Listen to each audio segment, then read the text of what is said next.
Baik, bisa kita lanjutkan?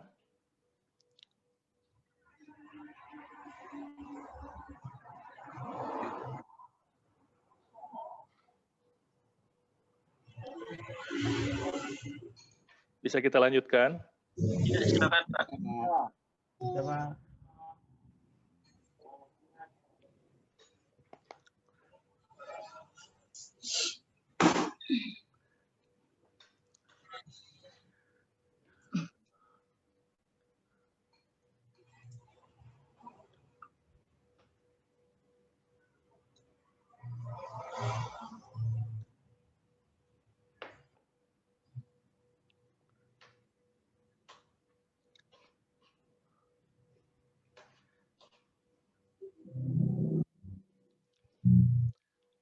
Baik, kita lanjutkan.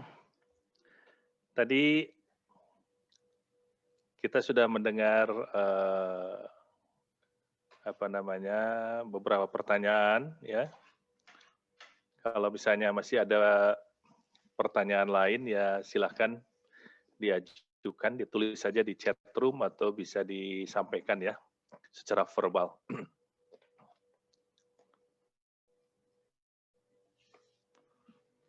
Baik.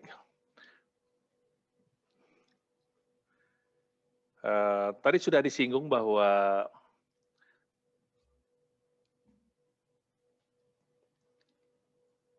untuk bisa mengimplementasikan e-commerce, maka sebuah perusahaan harus memiliki beberapa komponen infrastruktur teknologi, ya. Baik itu untuk melayani pemakai atau customer, ya. Dalam hal ini kita membutuhkan sebuah software aplikasi, tetapi juga di bagian belakang atau back end kita membutuhkan beberapa software lain, ya, dan hardware. Ya, hardware terutama adalah sebagai tempat menyimpan dan mengolah data secara fisik, kemudian juga software aplikasi dan software system, ya. Software system termasuk di dalamnya adalah operating system, software security, ya, kemudian web server, dan sebagainya. Nah, salah satu yang akan kita diskusikan sebagai subsistem, ya, dari e-commerce adalah apa yang disebut dengan transaction processing system. Jadi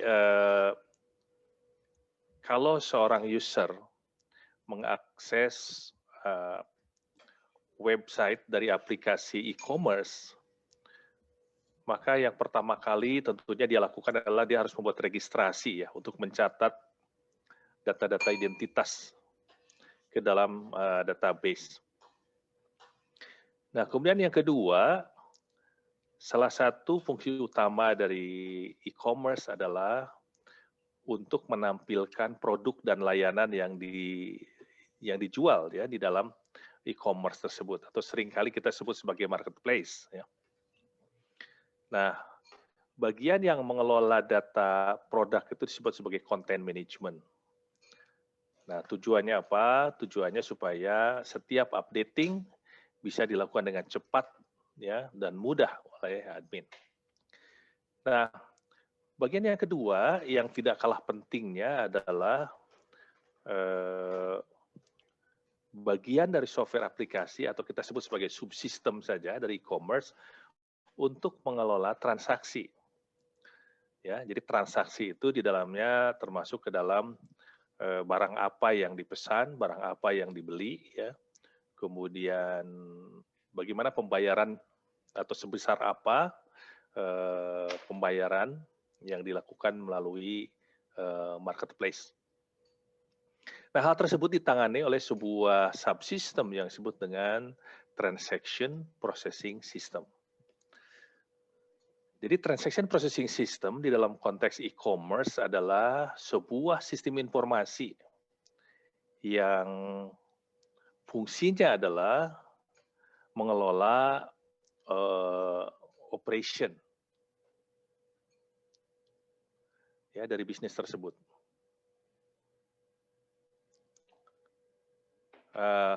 Ini ada pertanyaan yang bagus dari Pak Dwianto. Apakah tanpa transaction processing system, perusahaan tersebut mutlak tidak dikelompokkan sebagai perusahaan e-commerce? Ya, begini, yang kita bicarakan di sini adalah teknologi untuk mengimplementasikan e-commerce. Jadi di dalam sebuah sistem e-commerce, maka mutlak dibutuhkan adanya transaction processing. Karena kalau tidak ada transaction processing, maka e-commerce ini tidak lebih dari hanya sekedar website biasa. Seperti misalnya Bapak Ibu mengakses website Kompas misalnya, ya, pikiranrakyat.com atau apapun, detik.com misalnya. Jadi fungsinya hanya satu arah. Kita membaca berita, sudah itu selesai. Tetapi ketika kita ingin melakukan transaksi, apalagi transaksinya bersifat keuangan, maka di dalam website ini mutlak diperlukan adanya transaksi processing system. Nah, tetapi yang perlu dicatat lagi adalah tidak perlu perusahaan ini mempunyai ownership, ya, dari transaksi processing system itu.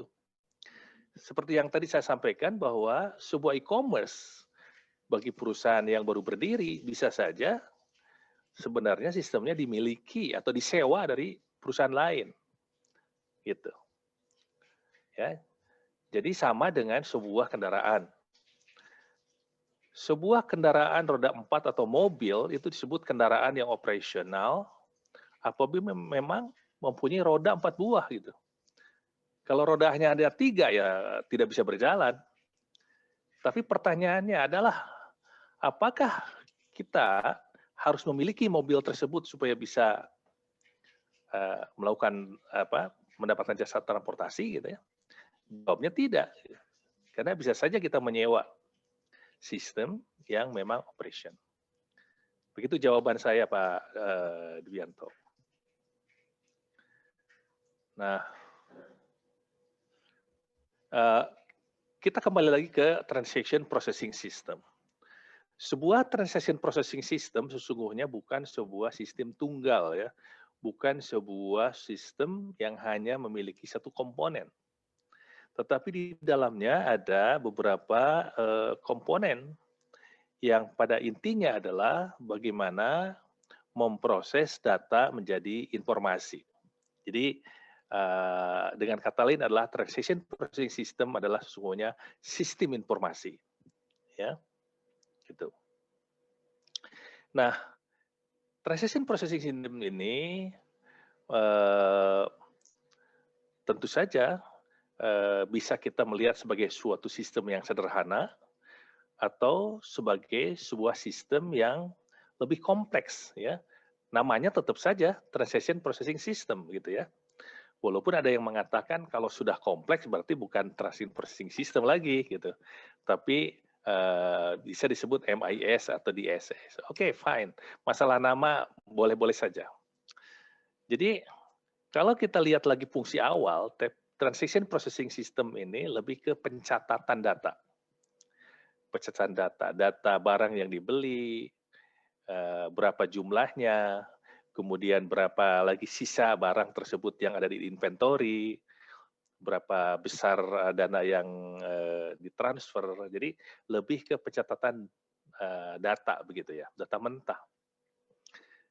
Tetapi transaction processing system itu memang tidak dirancang untuk mengeluarkan informasi. Misalnya, berapa orang yang membeli produk X ya pada hari ini ya, itu sebenarnya bukan tugasnya transaction processing system, tapi sudah masuk ke dalam tugasnya katakanlah misalnya sebuah MIS ya, Management Information System. Jadi kembali lagi, secara sempit TPS itu hanya sistem yang tujuannya hanya mencatat data. Tetapi ada yang berpandangan bahwa TPS itu bisa juga dipandang sebagai suatu sistem yang melingkupi di dalamnya adalah masalah pelaporan, masalah analisis ya. Jadi kembali lagi tergantung kepada referensi yang digunakan. Oke.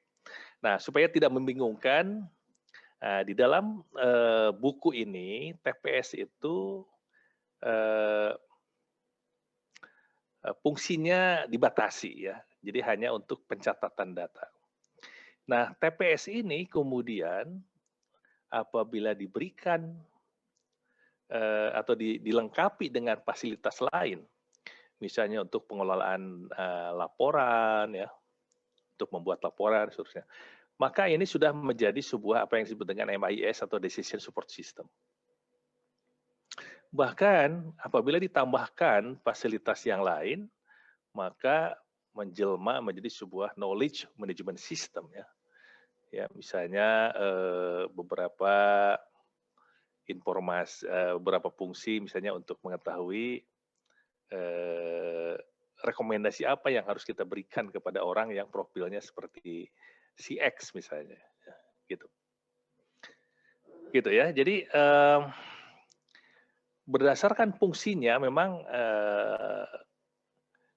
TPS ini ada pada spektrum yang paling bawah ya dari sistem informasi yang intinya adalah merubah data menjadi informasi. Jadi sistem informasi yang berperan dalam menganalisis informasi saja, ini disebut knowledge management system. Ya, kemudian ada lagi sistem yang mengelola data dan pelaporan, itu disebut sebagai MIS. Gitu. TPS itu sering kali ditempatkan dalam spektrum yang paling ujung ya sebagai sistem untuk mengelola data. Itu dalam referensi yang kita gunakan saat ini. Nah, jadi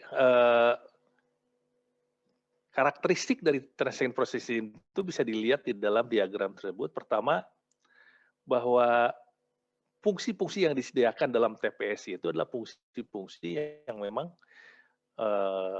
rutin digunakan di dalam perusahaan. Ya, seperti mencatat pembelian, ya, mencatat data inventory, ya, mencatat apa namanya berapa barang harus dibayar oleh seorang customer. Nah, kemudian berbeda dengan sistem di atasnya. Jadi kalau fungsi-fungsi itu jarang digunakan seperti membuat laporan, itu seringkali itu diberikan sebagai fungsi dari MIS atau untuk menganalisis berapa tren saat ini atau rekomendasi apa yang harus dibuat bagi seseorang yang mempunyai profil tertentu. Nah, itu udah knowledge management system. Kemudian dari sisi kontribusi terhadap pembuatan keputusan atau decision support, maka TPS ini sangat kecil sebenarnya. Dia hanya mengelola data saja, tapi tidak memberikan informasi yang langsung digunakan untuk decision support. Misalnya apa? Misalnya, adakah sebuah pola pengulangan atau fluktuasi dari pembelian sepatu misalnya? Atau adakah hubungan antara penjualan sepatu ya dengan baju? Nah, itu bukan tugasnya dari TPS, tapi tugasnya dari sistem yang ada di atasnya. Nah, dikaitkan dengan input dan output, TPS ini lebih besar tugasnya, ya, menulis ke dalam file, membaca dari file, mengupdate file dan sebagainya, ya, dibandingkan dari knowledge management system. Karena knowledge management system biasanya bekerja aja dengan mengekstrak data dari memori dan kemudian lebih banyak menganalisis data yang sudah ada di dalam memori.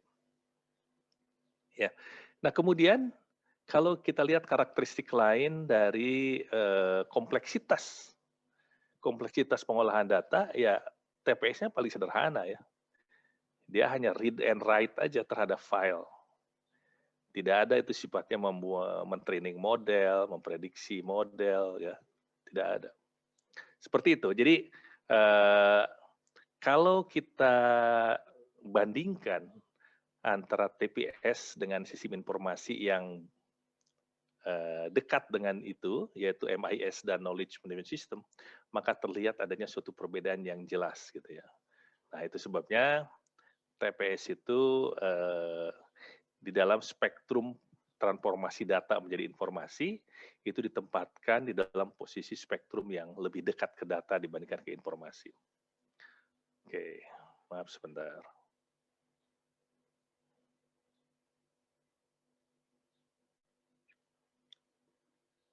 Kita lanjutkan. Nah,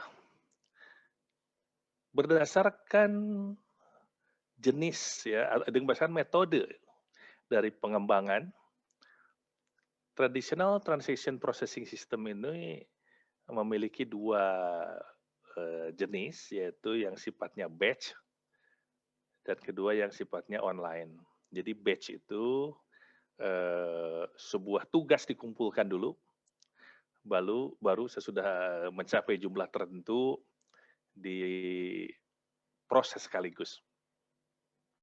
Jadi misalnya untuk menuliskan data transaksi, bisa saja transaction processing system ini menunggu dulu sampai sebuah transaksi keseluruhan dari seorang pelanggan selesai, ya. Misalnya beli barang X 2 unit harganya 50.000, jumlahnya sekian. Beli lagi barang B sekian unit harga sekian. Baru sudah selesai, baru direkam gitu. ya, bisa direkam per transaksi orang, bisa juga direkam per jumlah ya, jumlah orang. Misalnya setiap 10 transaksi, setiap 10 customer atau 20 customer baru ini. Lawannya adalah yang disebut dengan online. Online itu setiap adanya single transaksi langsung disimpan ke dalam repository. Jadi selalu terupdate secara real time gitu. Ya. Ya tentu saja ada keuntungan dan ada kerugian dari masing-masing. Nah, kalau komunikasi dengan database itu tidak menjadi halangan, maka online transaction processing itu lebih baik karena data selalu lebih current, lebih real time perubahannya. Tapi seringkali karena berbagai hal, misalnya katakanlah database-nya di-share atau misalnya ada jaringan komunikasi, maka biasanya transaksi itu dilakukan dalam sebuah batch, dalam sebuah sequence ya, dari proses. Ya, seperti itu. Jadi ini adalah gambaran dari batch processing. Ya. Ya. Jadi sebetulnya batch processing itu sekarang sudah jarang ya, sepengetahuan saya ditemukan kebanyakan berupa real time dalam suatu level tertentu. Tetapi bisa juga sebetulnya batch ini dipergunakan dalam konteks backup gitu. Jadi misalnya transaction processing system itu menggunakan sebuah server yang mencatat secara real time semua transaksi yang terjadi. Nanti pada jam-jam tertentu transaksi dari suatu jam dari suatu interval tertentu baru diupdate ke dalam server lain yang lebih besar gitu secara batch gitu. Jadi seperti itu. Jadi seringkali memang bukan pilihan batch atau online, tetapi tergantung kepada dalam konteks apa kedua metode ini digunakan. Oke, nah jadi kalau kita review lagi, sebenarnya transaction processing system itu tugasnya lebih ke mengcapture, ya, dan lebih walaupun ada processing datanya minimal, lebih ke mengcapture business transaction yang kemudian data itu disimpan di dalam database. Nah, jadi tugas utamanya sebetulnya itu. Walaupun demikian, mungkin dalam bentuk sederhana TPS ini bisa digunakan untuk menghasilkan report. Tapi report dari TPS itu report yang sifatnya detail. Ya. Sedangkan report yang bersifat analisis, apalagi untuk membuat keputusan, itu bukan tugasnya dari TPS, tapi tugasnya dari MIS. Nah, TPS itu adalah suatu sistem yang bekerja secara siklus ya, secara siklus. Siklusnya apa TPS itu? Yang pertama mengumpulkan data, dalam arti adalah merekam data, ya, merekam data kemudian menyimpan dalam database. Nah, tetapi seringkali di dalam sebuah perusahaan ya, ada sebuah bagian yang disebut dengan data processing, ya, atau dulu disebutnya EDP ini, dia fokus ke proses flow atau siklus dari pekerjaan transaction processing cycle ini. Jadi yang pertama adalah data collection, kemudian data editing, ya. Jadi kalau ada data-data yang mungkin salah ketik atau salah capture karena kesalahan sensor, ya, kesalahan dalam menuliskan angka, dan itu diedit secara manual oleh seorang operator, ya, menggunakan transaction processing system. Jadi data editing, data correction ada di situ. Kemudian juga mungkin ada manipulation data. Nah ini tolong dicatat bahwa manipulation di dalam bahasa Inggris itu beda dengan manipulasi. ya. Pengertian manipulasi dalam bahasa Indonesia ya, seringkali konotasinya negatif gitu. Jadi data manipulation itu data processing, tapi data processing pada level transaction, processing cycle ini uh, processing yang sederhana ya, sederhana. Mungkin hanya sekedar menjumlahkan, merata-ratakan ya, dan seterusnya. Tapi bukan sebuah proses manipulation yang berbasis model. Nah, kemudian berkaitan dengan data storage ya dan dokumen production. Jadi fasilitas dari transaction processing itu di dalamnya disediakan fasilitas-fasilitas untuk memanage database ya. Ya misalnya membackup, merestore, ya, reindex dan seterusnya itu merupakan proses yang ada dalam cycle transaction processing, ya, masih dalam pekerjaan transaction processing. Nah, jadi kalau digambarkan sebetulnya transaction processing system adalah sebuah sistem informasi yang mensupport proses transaction processing. Jadi transaction processing system adalah sistem informasi yang dirancang untuk mendukung siklus transaction processing. Dan siklusnya apa aja? Mula-mula data dikumpulkan, ya, dicatat, ya, bisa secara otomatis atau di key in lewat keyboard, ya. Kemudian di dalamnya mungkin ada data yang salah ketik, maka perlu diedit atau dikoreksi, kemudian disimpan dalam database dan kemudian selanjutnya bisa dihasilkan atau dibuat laporan yang sederhana. Ya, jadi seperti itu. Jadi ini data collection, sering disebut sebagai data capturing, baik manual maupun lewat metode yang otomatis, misalnya lewat card reader, ya, atau lewat sensor sebetulnya. Ya, jadi secara singkat bisa dilihat dalam gambar seperti ini. Ini masuk data collection yang ujungnya adalah masuk ke dalam database. Nah, setelah data masuk ke dalam database, maka menjadi input atau menjadi bahan analisis dari sistem informasi lain seperti MIS atau DSS. Jadi tugasnya sekali lagi TPS itu hanya bagaimana capture data dan masukkan ke dalam database, dan data yang disimpan dalam database itu adalah data yang betul-betul sudah benar.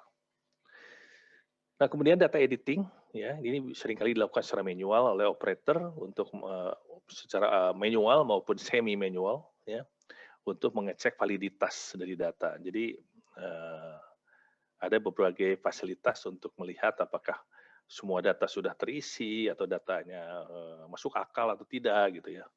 Jadi kalau misalnya ada tahun, harus ngetik tanggal, bulan, tahun. Kalau tanggalnya adalah tanggal 40 misalnya, itu sudah tidak masuk akal. Nah, itu maka transaction processing system yang menemukan kata-kata angka-angka yang tidak valid itu yang kemudian dijadikan input untuk correction. Ya. Nah, ini data correction adalah fasilitas untuk memperbaiki data yang sudah disimpan baik secara manual maupun di capture secara otomatis, ya. Dan biasanya TPS ini menghasilkan semacam notifikasi ya untuk mendeteksi data-data yang memang salah. Nah, data manipulation di sini adalah data-data manipulasi yang sifatnya statistik deskriptif ya, yang sederhana gitu. Jadi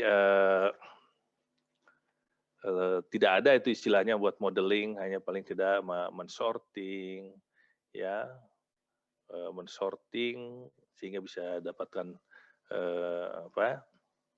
mengklasifikasi di sini bukan mengklasifikasi berbasis model, tapi misalnya melakukan pengelompokan berdasarkan cluster ya, atau berdasarkan hasil sorting tadi. Kemudian performing calculation yang sederhana, misalnya seperti penghitungan minimum, maksimum, rata-rata, standar deviasi, dan seterusnya. Ya, karena analisis yang bersifat model itu merupakan tugas dari MIS. Nah, kemudian seperti yang sudah disampaikan tadi, TPS itu juga dilengkapi dengan fungsi-fungsi untuk mengakses database management system. Ya, jadi data misalnya untuk membuat reindex, membuat backup dan seterusnya. Ya. Dan berikutnya adalah fasilitas-fasilitas untuk membuat laporan sederhana. Misalnya membuat laporan secara detail per item produk berdasarkan tanggal penjualan atau berdasarkan macam-macam kategori-kategori yang pada intinya adalah ini merupakan laporan yang berbasis item, berbasis detail dari data, bukan sebuah laporan hasil analisis yang menggunakan model.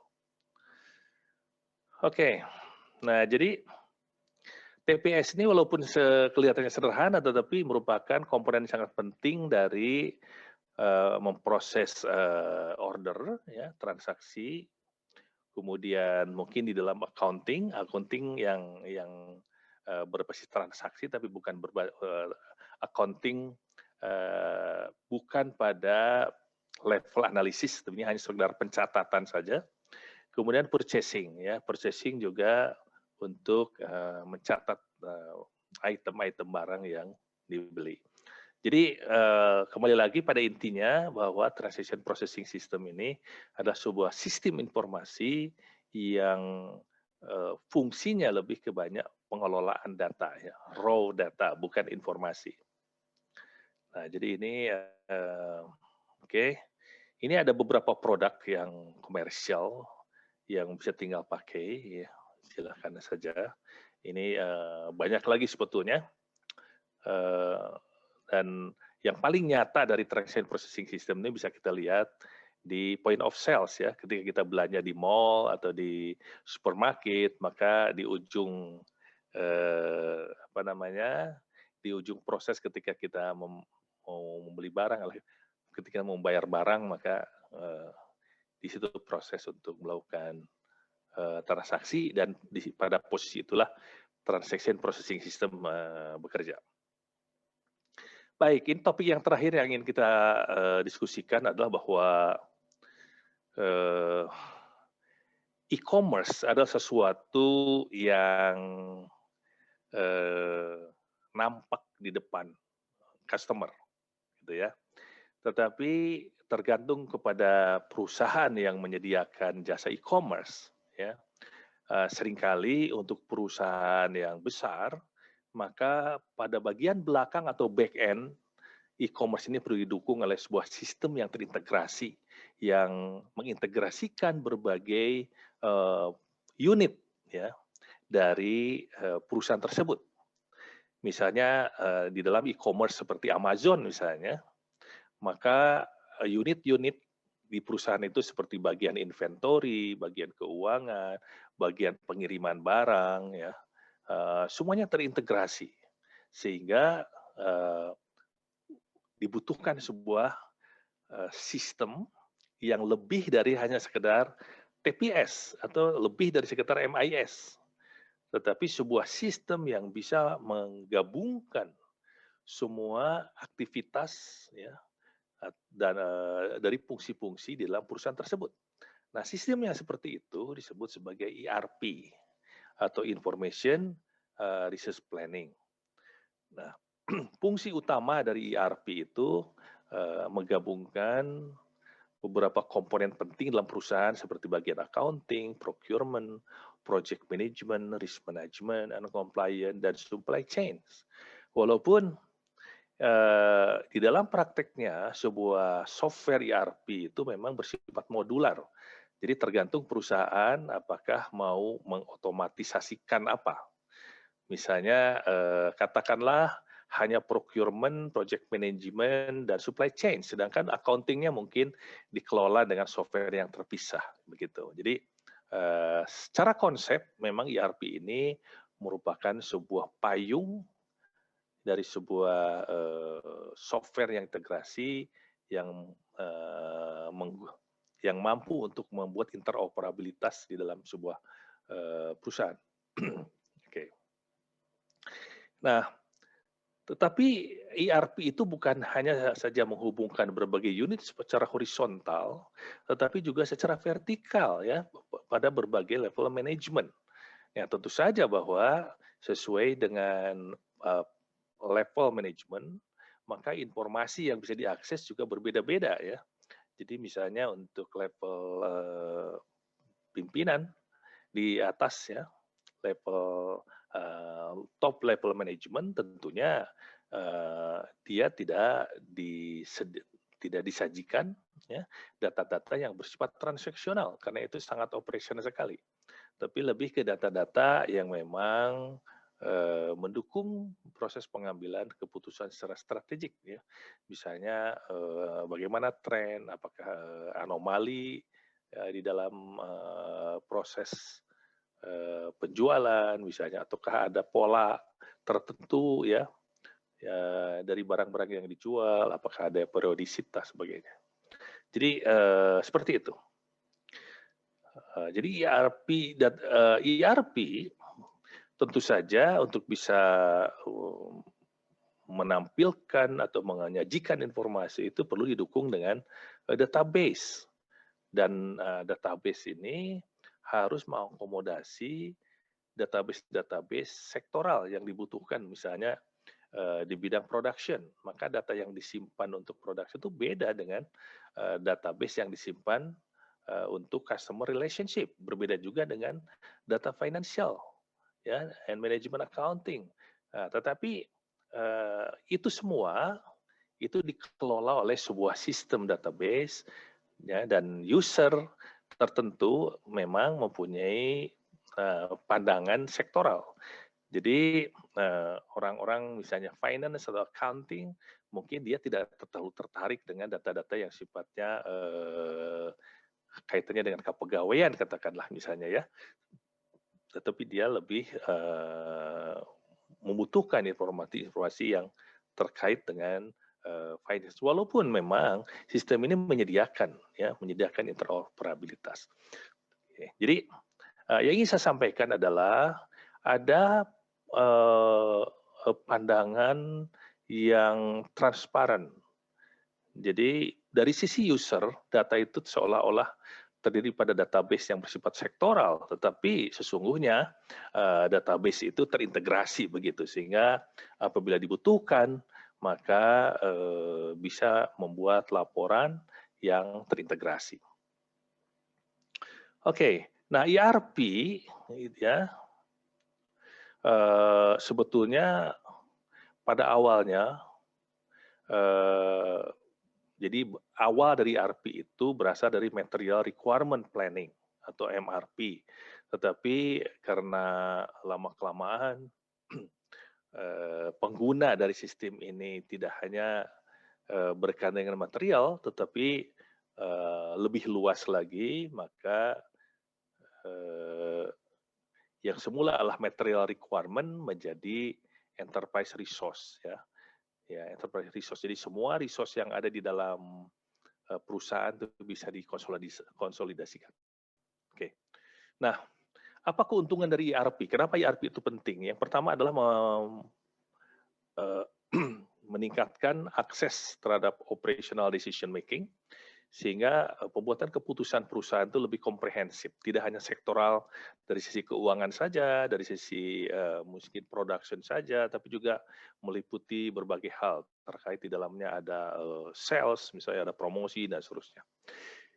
Kemudian karena ini merupakan sistem terintegrasi, sehingga menghindarkan adanya pulau-pulau sistem informasi yang kadang bersifat tidak konsisten dan duplikasi ya.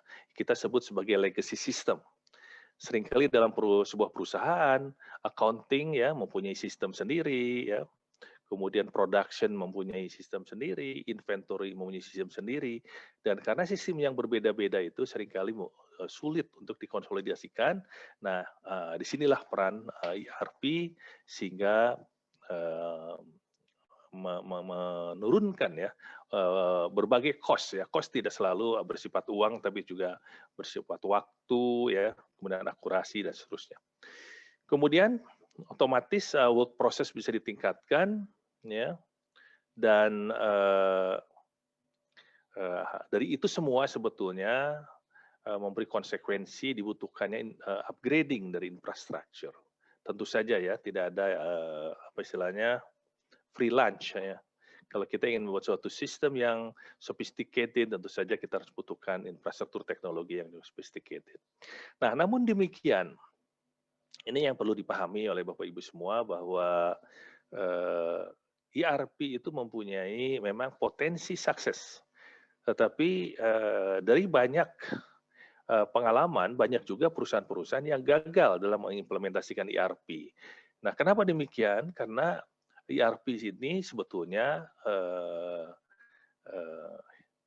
membutuhkan sebuah requirement yang kita mungkin disebut sebagai challenge ya.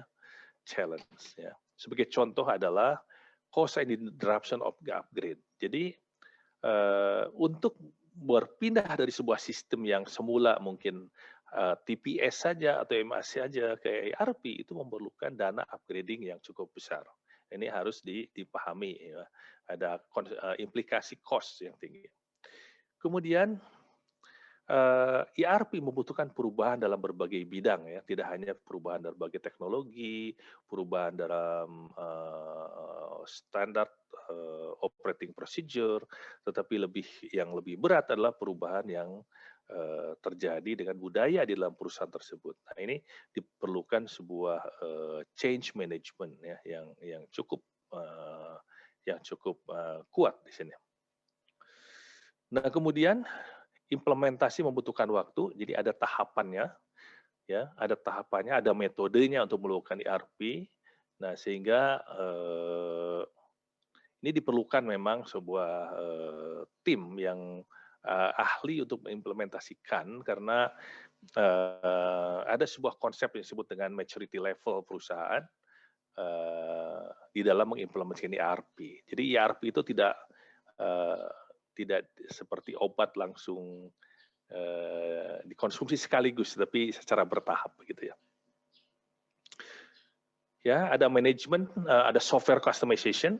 Ya, ini disebabkan karena ERP ini seperti software yang bersifat universal, sementara tidak semua perusahaan itu sama. Ada beberapa kekhususan. Dan ini membutuhkan customisasi. Dan ini juga membutuhkan sumber daya manusia, biaya dan waktu ya. Nah, dan jangan lupa pula bahwa di dalam perjalanan dalam implementasi ERP kalau tidak ditangani dengan baik itu menimbulkan banyak konflik dan frustration ya karena tentu saja perlu ada learning process baik dari level pegawai sampai ke level pimpinan yang harus membiasakan dengan fungsi-fungsi flow proses yang berdasarkan ERP. Oke. Tetapi sisi positifnya adalah ERP ini sekarang sudah menjadi standar ya dan sudah diaplikasikan pada berbagai organisasi perusahaan besar. Nah, sehingga bagi perusahaan yang akan atau punya ide untuk mengadopsi ERP itu punya benchmark ya untuk mempelajari apa lesson learn yang mereka peroleh gitu. Oke, nah satunya lagi adalah bahwa ERP itu sebetulnya kalau secara jujur kita harus katakan tidak ada ERP yang komplit ya. Jadi seringkali dibutuhkan beberapa produk lain yang harus bergandengan tangan dengan produk ERP. Nah ini menjadi isu tersendiri ya karena tidak ada sebuah ERP yang menjadi panacea, tidak ada suatu ERP yang bisa mengatasi semua persoalan di dalam perusahaan, apalagi bisa diadopsi oleh semua perusahaan. Oke.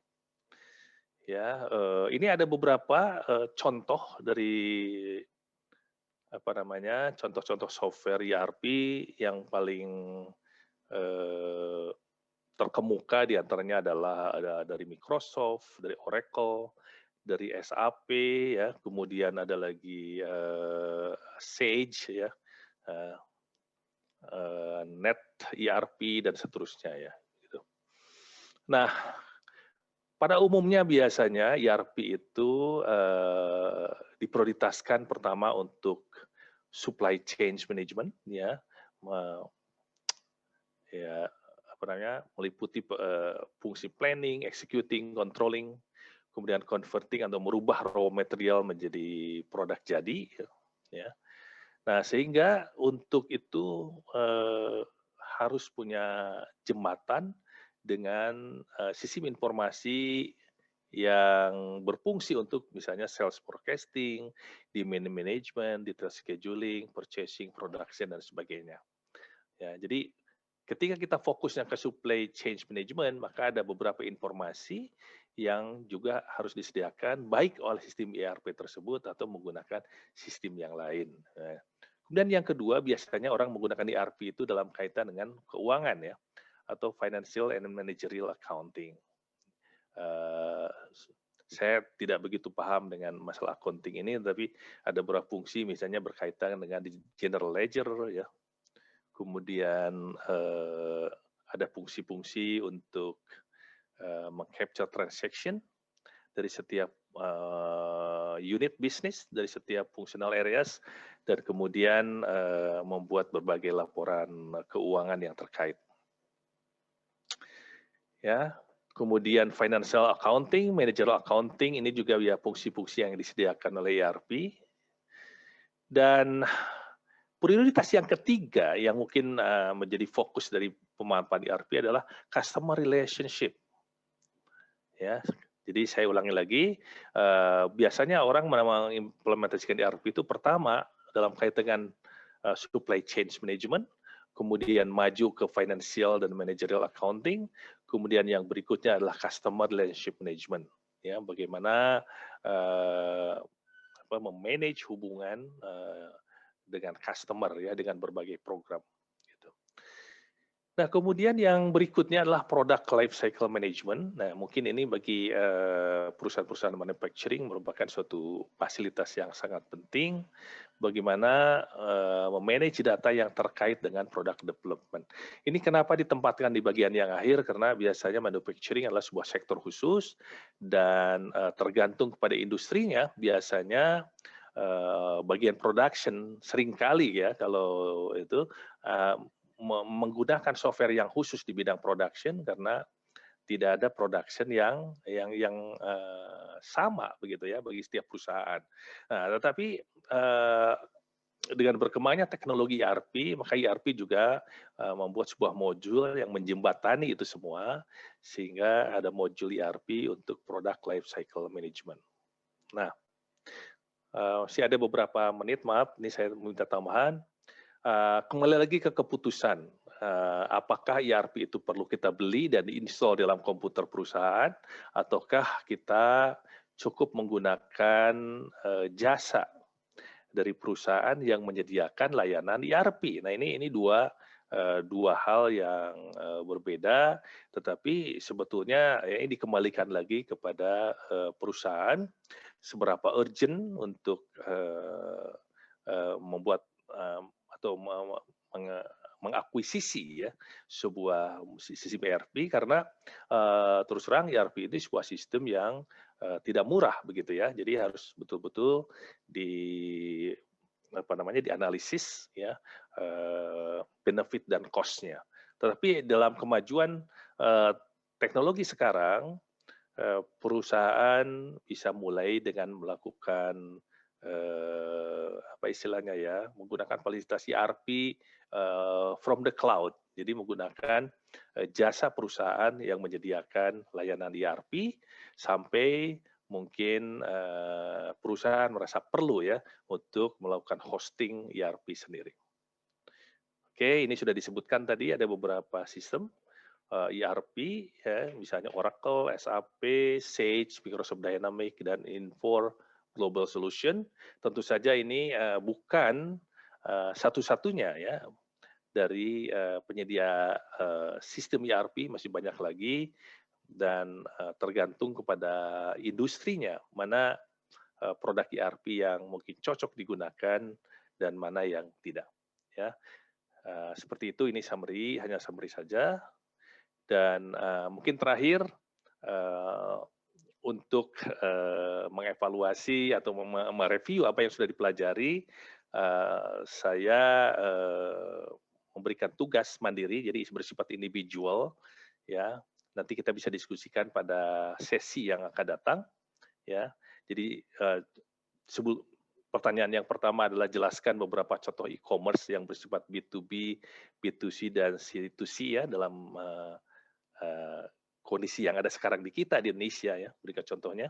Kemudian lebih spesifik lagi, saya ingin Bapak Ibu coba menganalisis Grab ya. Sebetulnya e-commerce yang disediakan Grab itu jenis apa dan fungsi-fungsi apa saja yang disediakan. Dan kemudian saya juga minta supaya Bapak Ibu untuk mengidentifikasi tidak harus banyak ya, salah satu saja boleh, e-commerce yang merupakan e-gov.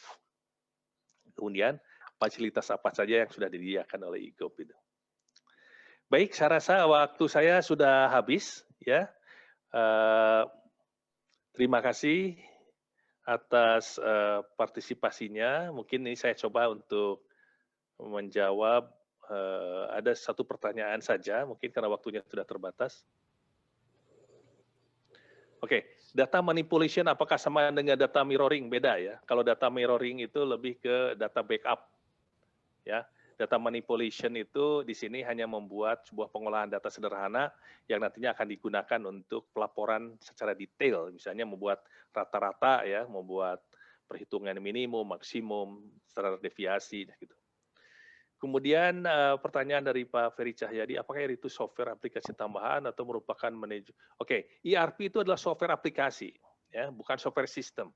Kalau software system itu misalnya operating system, sistem security, ya, DBMS. Nah, kalau ERP itu bisa dikatakan sebagai aplikasi, karena dia diinstal di dalam sebuah server yang sudah aktif, sudah running, gitu. Begitu.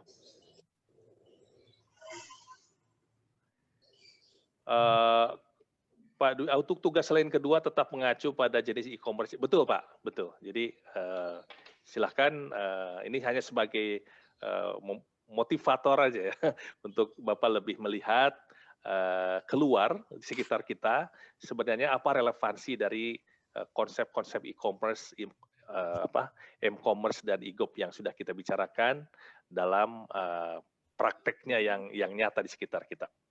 Baik Bapak Ibu sekalian, terima kasih ya atas partisipasinya.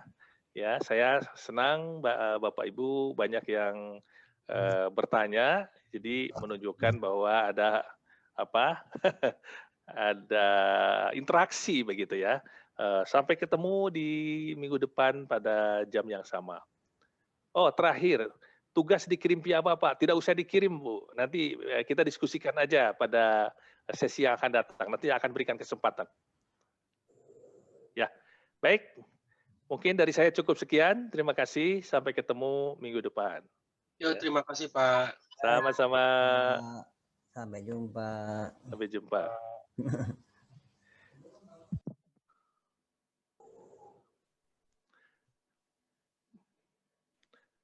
Ada bagian akademik di sini? Apa yang harus dilakukan? Sudah cukup? Foto-foto, Pak. Oh, foto dulu. Udah ada yang keluar ya? Sudah ada yang keluar belum? Oh, belum. Saya belum. Oh, oke. Bapak Ibu, tolong. Masih. Bapak Ibu, ini ada permintaan supaya difoto dulu. Silakan. Bagian akademik sudah mengambil foto?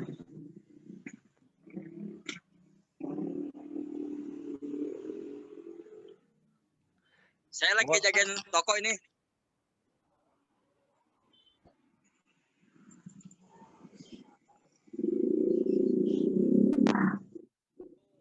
Volunteer mengambil foto?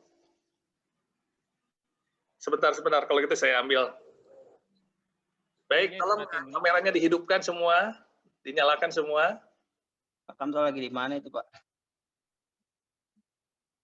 Kenapa? Pak Kamto lagi di warung.